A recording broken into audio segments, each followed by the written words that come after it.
இசையமைப்பாளரும் நடிகருமான GV Prakash Kumar மற்றும் அவருடைய மனைவி சிங்கர் சைந்தவி பரஸ்பரமா விவாகரத்து பண்ண போறதா கடந்த வருஷம் அறிவிச்சிருந்தாங்க. 2013 திருமணமான இவங்களுக்கு ஆன்வி அப்படிங்கிற ஒரு பெண் குழந்தையும் இருக்காங்க. இந்த நிலையில இவங்களோட 11 வருஷ திருமண வாழ்க்கைய தனிப்பட்ட காரணங்கள்னால முடிவுக்கு கொண்டு வந்தது மக்கள் பலரையும் அதிர்ச்சிக்குள்ளாக்குச்சுன்னு தான் சொல்லணும். இது தொடர்பா சோசியல் மீடியால பல காரணங்கள் வெளியாச்சு. குறிப்பா ஜிவி பிரகாஷ் கூட பேச்சுலர் படத்துல நடிச்ச நடிகை திவ்யா பாரதி தான் இதுக்கு காரணம்னு பலரும் சொல்லிட்டு வந்தாங்க. திவ்யா பாரதி ஜிவி பிரகாஷ் கூட பழகிட்டு வந்தது சைந்தவி தெரிஞ்சதுனால சைந்தவி இந்த முடிவு எடுத்துட்டாங்கன்னு சொல்ல தொடங்கிட்டாங்க. அதனால இந்த மாதிரி வெளியாகிற செய்திகளுக்கு இது எதுவும் உண்மை இல்லை அப்படின்னு ஜிவி பிரகாஷ் மற்றும் சைந்தவி மறுப்பு தெரிவிச்சிருந்தாங்க. மேலும் நடிகை திவ்யா பாரதியும் ரீசெண்ட் இன்டர்வியூஸ்ல எனக்கும் இவங்க டிவோர்ஸ்க்கும் எந்த தொடர்பும் இல்ல, ஆனா நிறைய பேர் என்ன திட்டுறாங்க, கண்டுக்காம இருந்தாலும் ஒரு அளவுக்கு மேல ரொம்ப கஷ்டமா இருக்கு அப்படின்னு வருத்தப்பட்டு பேசியிருந்தாங்க. இந்த நிலையில திவ்யா பாரதி ரொம்ப மனமுடைஞ்சு போன வகையில ஒரு ஸ்டோரிய அவங்க இன்ஸ்டாகிராம்ல ஷேர் பண்ணியிருக்காங்க. அதுல அவங்க என்ன சொல்லியிருக்காங்கன்னா, எனக்கு சுத்தமா தொடர்பே இல்லாத ஒரு குடும்ப பிரச்சனையில என்னோட பேரு இழுத்து விடப்பட்டு இருக்கு.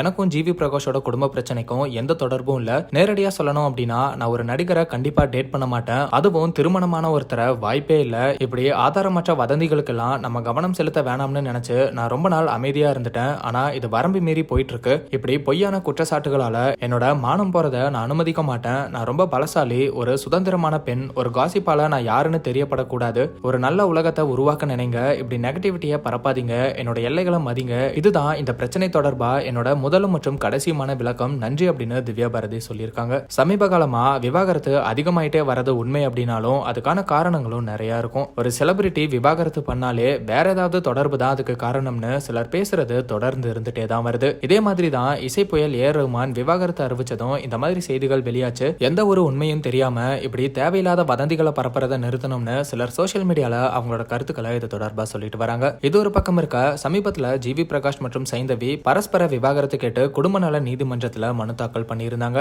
நீதிபதி இந்த வழக்கு விசாரணையை இப்போ ஒத்தி வச்சிருக்காரு. வழக்கு விசாரணைக்கு வந்துட்டு போகும்போது ஜிவி பிரகாஷ் மற்றும் சைந்தவி ஒரே கார்ல புறப்பட்டு போனதும் பேசு பொருளாச்சு அப்படிங்கறதும் குறிப்பிடத்தக்கது.